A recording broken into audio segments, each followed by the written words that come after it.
Hello, folks. Lindsey Huddleston back at it again with Sports Psychology Solutions, University of Detroit Mercy, here at the first day of Coach Davis's basketball camp. And I got a familiar face and a familiar name, but don't blink because it might get you confused. I'm sitting here with Juwan Howard Jr. representing. Hello, how you doing? Good, man, good. You've been doing a lot of great things in the name of basketball, but, you know, now we kind of get into some other things because your family is doing well. Your dad historically just accepted a job at University of Michigan. He's coming back. Everyone saw him on social media sharing those tears of joy. Before we get started, is anything you want to say to put out there about your dad taking on this new role? Well, I think it's great for the state because it's really good for the culture of Michigan to get it back to what it kind of was before. Right. Get those banners back up. Right. Things I talked about probably in the past too early. right. So they're doing that. You know, and when you talk about the banners, you open yourself up to that part of criticism that comes with sports where you might have one side saying, let's go for it, another saying, no banners. I have a show that I do, and one of my colleagues, he's always saying that. What do you say to people who may be totally anti-banner no matter what happens? Well, I try to stay in between both sides. Okay. Because I'm a big name as well, just because I have the same name. So I try to stay equally open to both sides. So I can understand the banners being taken down, but I can also understand people being mad about the banners being taken as well. Sure. Me as a black individual who believe in black culture, they brought out a lot of black culture with the baggy socks, the shorts, the socks, the everything. Harachis and all that. Harachis. Oh, they pretty much curated a part of pop culture that we're still living with today. Of course. Yeah, you're right. So with that, we talked about that and all the good stuff. So take us back, give us a history lesson so people can know what brought you here and what's going on with you now. Well, what brought me here is I was at University of Detroit Mercy. Western Michigan. Yep. Okay. Go Broncos. I started out there. It was a great opportunity. What high school were you at? Detroit Persian. Detroit Persian. Some history right there. But I went to Orchard Lake St. Mary's before that. That's another history. So let me get this straight. My thought is you growing up in the Metro Detroit area, Orchard Lake St. Mary is one of the premier schools in the state, if not in the tri-state area, in all different sports academically. So you were there. So what made that transition happen from Orchard St. Lake to Persian? I felt like I just needed a little more edge.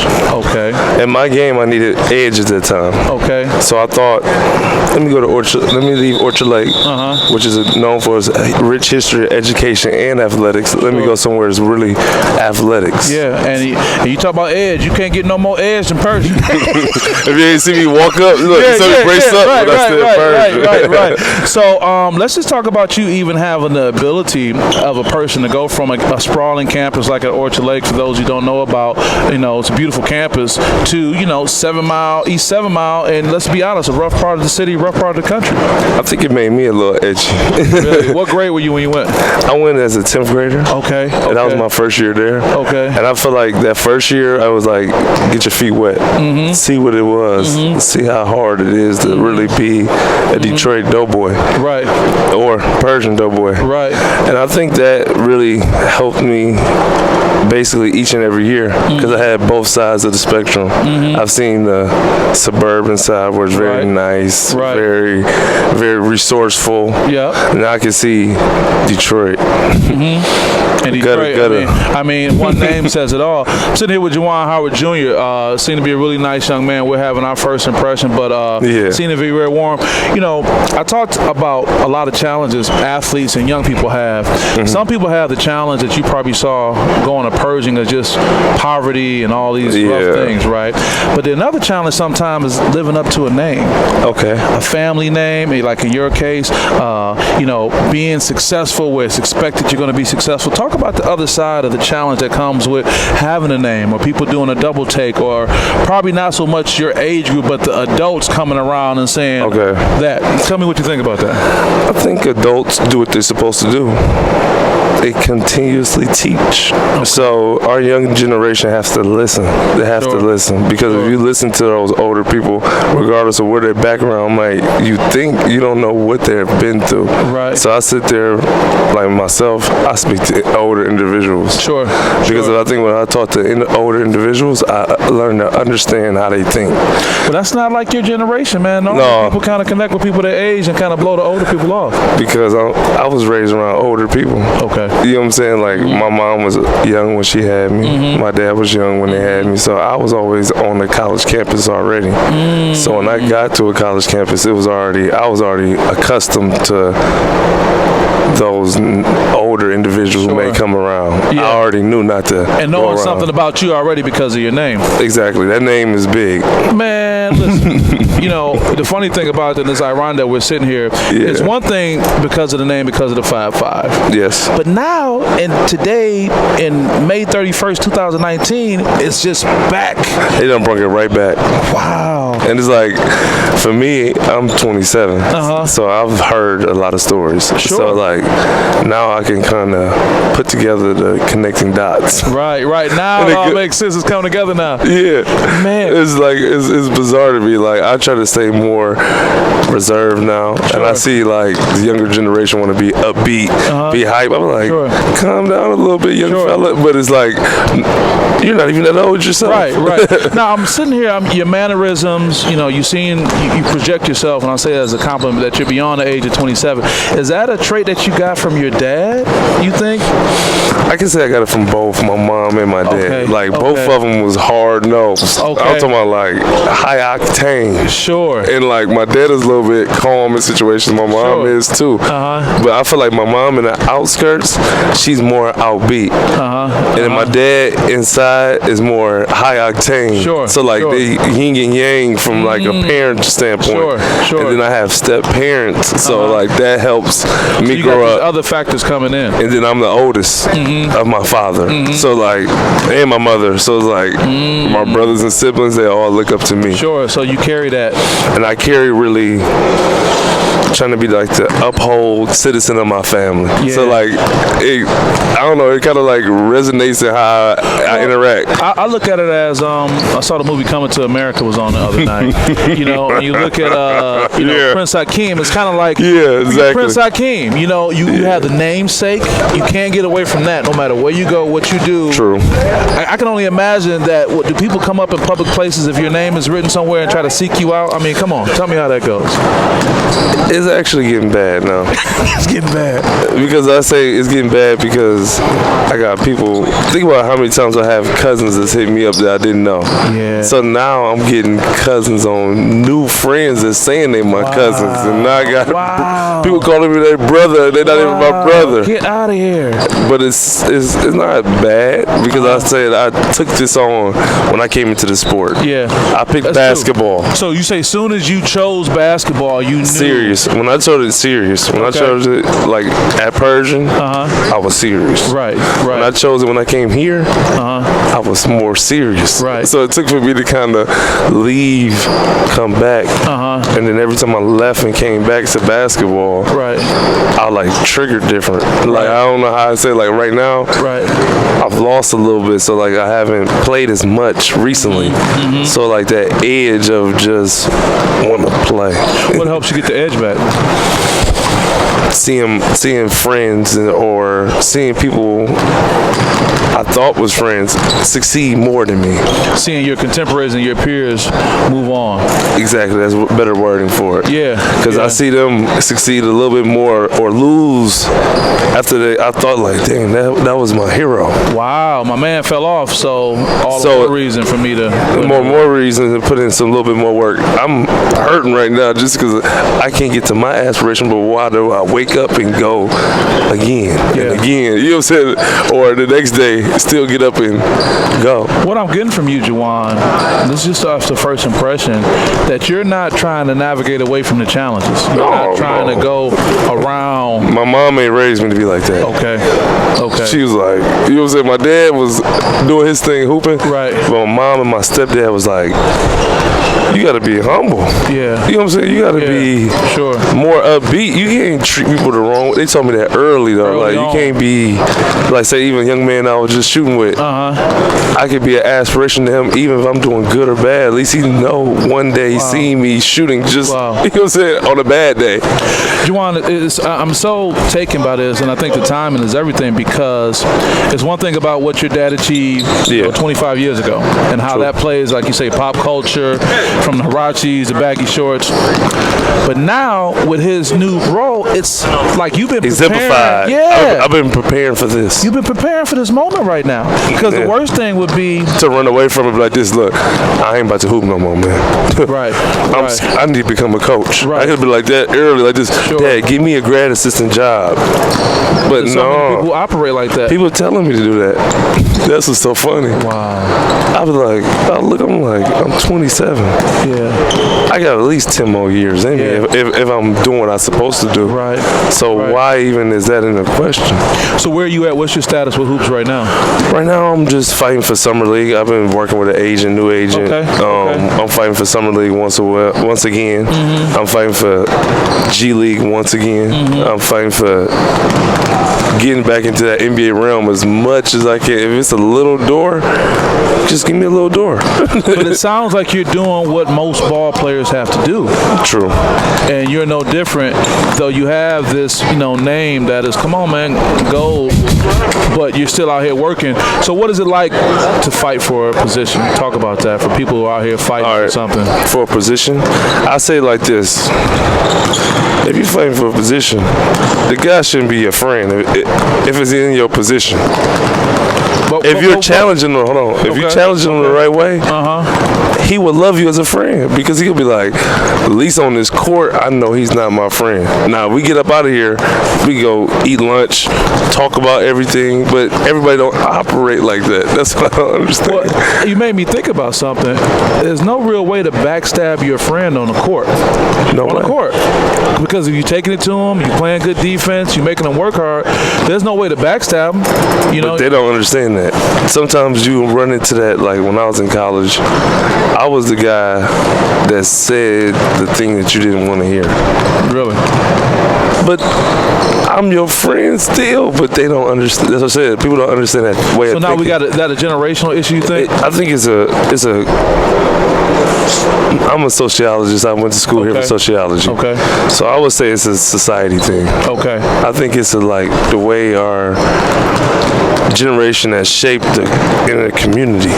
Because in our community, I say of minorities, because most minorities play basketball. Sure.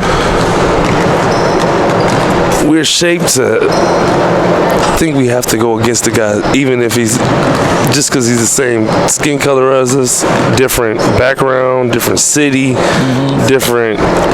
But we're all the same. Right. We come from a woman. We come from a man. We come from humble beginnings. All of us, even if it's a rich man, poor, middle class. That's what I said. I don't understand why we having so much of a problem with going against a guy that's on the same team. Yeah. Because the ending goal is to win a championship. Yeah, it seems like there's so many subculture issues that come down in effect. I think because they watch NBA too much. What is it? What do you mean when you say that? It's the playoffs right now, right? Right. It's AAU season, right, as well. College basketball is kind of, they need a story right now. So it's like, right now it's a very nervous time for basketball. A lot of anxiety right now. A lot of anxiety. People on edge. On edge. Think about the AAU, Walt Disney World, that's coming up soon. So everybody in the basketball realm is anxious. Right. Even if you could think about Stephen Curry, you don't think he anxious. You're right. This is high time for basketball right now. So how do you, as a sociologist with a sociology background, as someone with a great history, someone who's watching all this histories happen for your family, how do you manage yourself in this high anxiety time of basketball? Stay in the gym. Be a gym rat. Okay. Y'all hear that? You hear that? Okay. I don't know nothing else, so that's why I'm in here right now. I didn't think of this. Think of us having an interview right now. I was just like, I just walked in here, looked around. Went to go give our weightlifting, came back up, watched the kids work out. I'm like, I'm glad to even see Mr. Davis once again, who I seen from John Lucas, to see him, his son that coaches as well, his son that plays. Ain't that positive for me? Like, shouldn't I be like, wow, I see That's a good thing. That's a good place. Because I played for my dad in the summer league. I've seen that stress that people don't even know about. It's a little stressful. So you know what it's like. I can laugh at it, but it's like, bro, it's different stress. No, you're giving us some serious insight. Well, people won't look at that. I would have to. Yeah. You know what I'm saying? At 27, I deserve to give a little insight. Yeah. In this situation where it's not ESPN or. Sure. Some people might just want to. Well, speaking of that, my goal with Sports Psychology Solutions is to be the ESPN of sports psychology. So when you go to my website, or you go to my YouTube, if you're hungry or you're anxious and you're just looking for something, just click.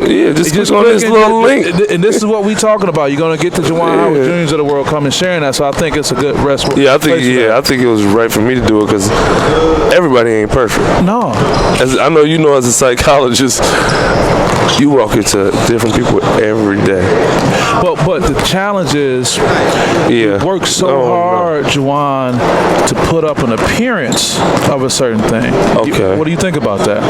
I think that's tremendous because if you say put on an image for a certain thing, that means it's a different image for every different person. Because look, think about it. Somebody could think differently than I think of you right now. Sure. And I say as a sociologist, as just a human being, right? I don't know who you are. I don't know where you come from. But you said what? You a Bronco. I know I did 1 year, but I'm still a Bronco. Right. So you had that connection. I can say Steve. I can be like, oh, Sadie Washington. Yeah. And you can be like, oh yeah, I do know him. Sadie stayed on the floor with me. See? And I goes like that. And I got a Matt Stainbrook who was my freshman. Yeah, I remember Matt. Yeah. We was freshmen together, and we was roommates. And I can say like he went on to Xavier, had a great career. Right. He played for CB Briogan, the team I played with my rookie year as well. Wow. It's like basketball is universal. You're 27 years old right now, and seem far beyond your years with maturity. You're clearly not. Because I've been through a lot just being an NBA star. I want to stop you before you. Okay, that's fair. I want to say it's no different. Talk about that. I want to say it's very difficult for me because of what basketball tradition I've had. So my mom played. It was a twin. The Twins was no joke. I know about the Twins. They had a reputation. You didn't mess with the Twins either. Yeah. Right. So when you say you don't mess with the Twins, right? Then you can say don't mess with my dad, right? And then I can go with my stepdad, who's kind of bigger. Yeah. He's a bigger guy. I got a brother Leroy Blyden that plays as well. And I have a sister who don't play as well. Like it's crazy how I think a family's history can really help change a person. But it also can be such a challenge. You have I challenge it. I jump into the challenge. But you seem to be winning considering. I wouldn't say winning. Well, let me put it in perspective. Yeah, please. When you sat here and you told me that you're competing for a summer league spot, that sounds like you live in the American dream, like so many others. True. I gotta give it to you. I gotta give myself a little credit. Okay, and then to that point, and to our listeners too. Sometimes, man, we got to give ourselves some satisfaction and pat on the back. We always look for these home runs, whether it's in business or what we're doing. But what about the little first base signal that you got? The little. Okay, you got in the gym today. You did your workout. I think sometimes we got to check the box on those little things to give yourself a break. Yeah, because I'll be like, look, listen to me. If anybody can listen to me at home, I can say I get real anxious for success. Why wouldn't you? But you can't say that because there's people out here who don't get hungry for success. I can say at 27, going on 30, you gotta love something and really cherish it to really put your all into it. And that's the most I can say. So to that point, I think my experience has been before I got into sports psychology consulting was education, politics. Used to work, with Governor Granholm. And, you did for real? Oh yeah, we're really close. So when we won a state championship. Y'all came up to see us.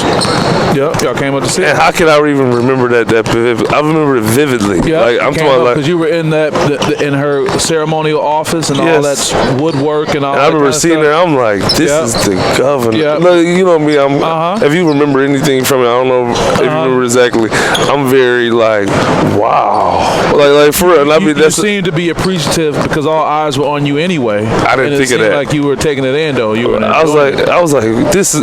We in something that many of us don't understand. Right. You know what I'm saying? Like people on my team, would have been in trouble or whatever, and had all these things happen. happened, they don't understand how appreciative we should have been that day. Sure. Well, they'll look back on it. But the thing I want to say to you about why I think you're winning, because one, you deal with the biggest challenge of growing up with the name. True. And come on, man, if you telling me, your biggest challenge right now is to make a summer league team and that you got a shot and you pushing in the greater scheme of things, and then let's talk about what the next 30 years are going to be for you. For the next 30 years, I can say, I just want to be a humanitarian. When I mean a humanitarian, like one of them dudes looked at like my dad, looked at as like John Long, those people you look at, you be like, he's well put together. In the political world, instead of the term politician, it would say a statesman. Yeah, because I don't want to be a politician. And the difference is a statesman represents for a bigger cause, and you have the type of reputation that people want to come and attach to you, and you seem to kind of have that. That's why I be running from it. Because everybody always say to me that one thing, like you touch people in a way farther than you understand. And the challenge, and this is just my perspective, is please tell me. People would try to manipulate, market it, and that's like this is it. Like how do you taking Dr. King and putting his name on a brand. That's what I'm saying. How do you patent it? Yeah, that's what I'm saying. How you King Coke? How you patent that? Well, you can't patent it, but what you do is your integrity will allow you to be in the right place where you only do something that you're passionate about. That's what I'm saying. I don't want to be one of the people. Like I already can see it. Like how I would say when Barack speaks, because I listened to it. I did research when I was overseas, Malcolm X. Where have you been overseas? Thank you for stopping me before I even said. No, that's good to get that. But I've been to Luxembourg. I've been to. That's in Germany? Yeah, no, Luxembourg, the country. The country, okay. I've been to Finland, the country. Oh, Finland, okay. I've been to Germany, the country. Okay. I've been to London, England, so the country, England. I've been to I can't think. I will go around the world. And so, how have those experiences, getting your passport stamp, influenced how you look at things now? That's why I'm here right now. That's why I'm able to talk like this, think like this, because when I was overseas, I was able to research it. I just was about to, before you stopped me, I was about to say I researched so many just people that was in the public eye. That's what I would rather say than just the names, because I would rather the people who be in the public eye. So you can relate to that. Yeah, you can relate to that. And I feel like it gave me a chance to really step back, be in a different country, listen and hear them, and be like, wow. Tell me someone who has a famous name that you think they did right by that name. My dad. Okay. I can't even say. I can't give nobody else because he would kill me. Yeah. No, but right. So why do you say that? Because I've seen it every day. It's different. Like not every day, but I've seen it more close on. So I've seen it by the hip. Like he done took me to the gym on days where he probably didn't want to go to the gym. He's taking me to get a haircut, or him to get a haircut on days he didn't want to get a haircut. So for me at 27, what can I do? Replicate that so my brothers and my family and the family I'm trying to have in the future can replicate it. Right. You know what I'm saying? Like when I mean replicate it, or even a kid, or a kid in here can appreciate it. So then when they see me go, or they see me man, that's the cat who was at the gym there. Look, they ain't even gonna believe it. Right. That's what I'm cherishing more than. Let me ask you this: when you talk about family, and this is really good for me, and I think our viewers are gonna appreciate it. When that moment comes, and I'm not putting you on the spot. No, please. Who you with, but when you decide to have a family, end up having a son, and the idea of continue the name and the lineage, how big of a moment is that, or is that even a thought? I can't even put my hands on it, because when it comes out, when I have a kid, when I finally look and see, that's when I'm gonna finally understand my dad's real imprint. Wow. I'm just going off of future tense. Yeah. I can't say until I see the baby come out, and I'm just sitting there That's my kid. And if it's a little boy. Oh man, if it's a little boy, look, listen to me. I'm gonna be like, boy, you better. I'm gonna be just like I did it, boy.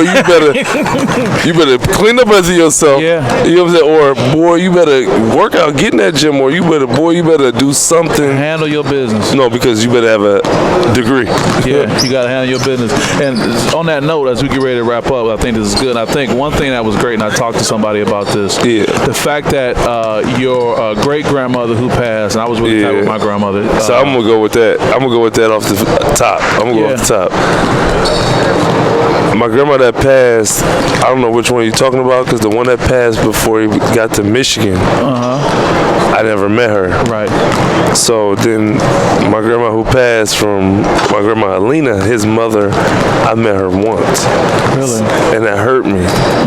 So like from my dad, seeing him doing tears of joy, when I seen her die, I did tears of joy. But tears not like a joy like. And recognizing her. Recognizing her like, grandma, I got you. Like, I don't know, like my dad probably don't even understand. Right. That day, I felt like I got you. You felt that connection too. I knew the connection. Like that's like I say. Well, even my Uncle Juice, like he said on the TV, it was like when he died. It was like at Western Michigan.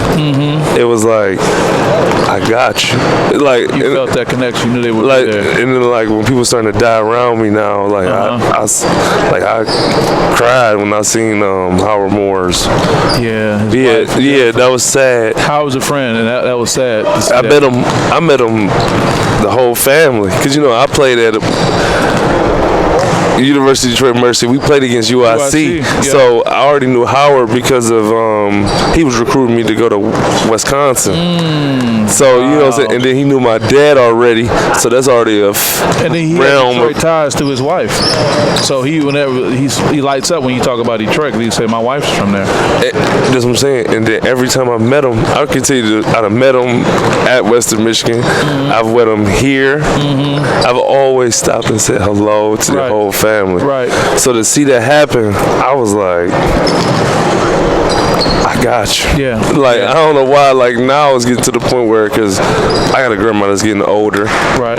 I can see her deteriorating in age. So I can say to my dad, like, whenever the day may be, I'll be telling my grandma to this day and every day. Right. I got you. I got you. Like, what does it mean when you say I got you? When I mean that, I mean like I could be the head of the family. When I mean head of the family, I mean the one that holds it together. I'm gonna carry it on. I'm ready to carry. I'm ready to have my family, and I'm gonna carry y'all like how y'all carry me. I tell you what, folks, it's some strong genes running through that Howard bloodline, and we're seeing it right here. But thank you, man. Juwan, I appreciate it. I want to thank you for sitting down and being so candid, and I guarantee you what you shared is going to have a positive impact on some people, and we're not going to be done. We're going to make sure we keep this dialogue going. Please keep it going. I'll give you a formal sign-off. Is there anything you want to share as we sign off to the listeners, to the viewers, until the next time they hear from you? If you see me, just say, what's up? And I'm going to say, what up, though? Like Detroit. I got it. I appreciate this. This is great. Lindsey Hellison with SPS and Juwan Howard Jr. We'll talk to you guys some more. Thanks for tuning in.